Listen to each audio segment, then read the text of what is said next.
Hello, for anyone who decides to watch this. I'm just doing a process video of how I created this cool Rorschach animation. It was kind of tricky to do, not because it was hard, it was just tedious, so I'll show you the ropes of how I did it. To start off, I had to animate some ink blots. So what I had to do, I'll just take this up, I had a lot of different ink drop animations happening here. So I pinned all of those to a dark gray solid here, so that if that was animated, it would kind of give it like a nice natural movement instead of staying very static. And for each one of these ink blots kind of thing, I had to animate the rotation and also the opacity, the keyframe each one kind of thing, just so it would give that its normal like kind of look. I don't know which one that, oh, that's the blots right there. So those have like kind of a rotation. I changed the opacity so they don't fall out of existence out of my video. So yeah, so that was the most tedious part.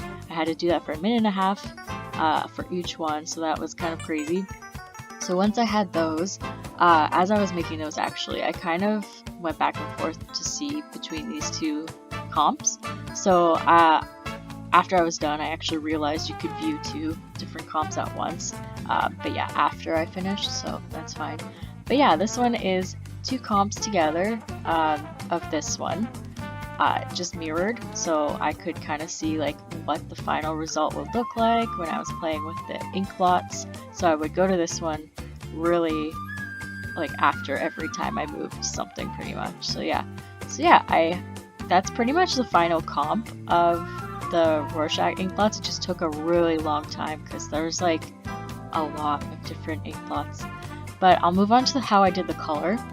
So oh my goodness, I had to start out with this. So it's a bunch of circles. So for each single circle, I had to kind of wiggle the color. So you keyframe the color in the fill area, and then you set the wiggle to a random number. That way they kind of like wiggle and change colors, and you play with the number just to speed up or slow down the wiggle. So I did that for every single one of these circles. I duplicated some of them so I didn't have to do it for each one, but you know the pain. So after I had this fun circle comp, I pre-comped it into this one. So for this one, I actually, to make the circles move sideways, I had to do that for what you'll see next, but I had to make them move sideways. So I just reptiled effect it. So all it is you kind of change how it repeats itself, but I did unfold, so it kind of does like a seamless kind of transition, and I did that twice just so it went back to how it looked before. And I just looped out. I used the looped out expression kind of thing. Then I also put a background onto it, the background in the back there. I also changed the color of the background so that it like transitions very slowly from color to color. I just kind of keyframed the channel range up here, and then just changed this to 1 to 359, I think 359 here, something like that. But yeah, so that's this comp. What I had to do next is take this comp into color combine, and this is kind of the final color. This is where all the crazy stuff happens. So I will just take you right to how I did it. So on that color gradient, which is the circles, this one here, that's what it looks like right now, but I'll take all these effects off. So that's how it looks right now. These are all the effects I used. So I started with turbulent displacement. Yeah, it makes it all funky. Then you use directional blur to kind of blur your colors, so it gives it a more gradient effect. You twirl it to make it kind of wonky, and then turbulent displacement again, just to make the wonky even wonkier.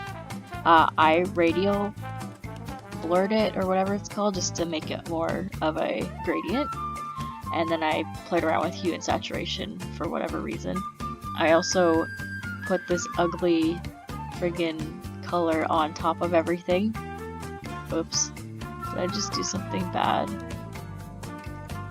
I don't know what I just did. Oh, yes.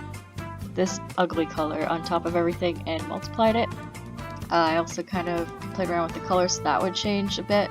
So it kind of got this like darker mood instead of this like happy colors. That would have been way too happy, but now it's like kind of depressing, which is perfect. And then, oh, that's the background, yeah. So there's a little background on it. So after I had this comp, I just put it into its own little one and mirrored it so it was perfect for the Rorschachs. So that's it now.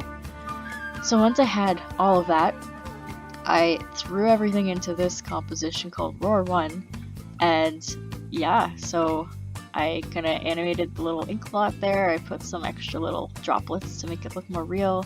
Then it's like, bam. So what I did for this is the mirrored color, which is the color, I Luma matted it to the two sides, which is the Rorschach one.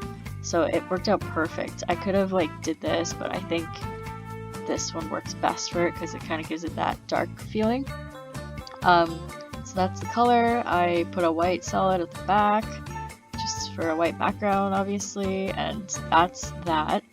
I will show you how the black one is made. So if two sides is on and this one's off, it's white. It's how I animated it. But if I go to invert effect, oh my gosh, maybe I can't. Ah! If I go to invert effect and then just boop, it turns black. So that's how I made the black version instead of the colored version. It's pretty simple. I'm gonna undo that, boop, and then do that. So then final together is just where I put the title on, and I put the music in here, just some weird music from YouTube, and then voila. For some of it I had to kind of animate the two sides, like you can kind of see where I changed position and the scale, just because there were some spots in the video where it was clipping wrong and you could see the edge of the pre-comp, and it was like kind of like I had to zoom in. You can kind of see it here, but secret. Like this, like I should have zoomed in there, but it's whatever, it's done. Yeah, so I just zoomed in, scaled, and positioned a different bunch of times and had fun with it. And then the final is just the music, and then also the white background, and faded it out perfectly. So yeah, that's my video. There's some tricks that I figured out by watching YouTube videos and just kind of putting it all together in my head, and like especially for the color, just to get the final effect that I wanted in my head. I just couldn't do it from what I knew before, so I just watched a few videos and then from what I learned there, just kind of combined them. But yeah, that is what I did, and I hope this video is okay.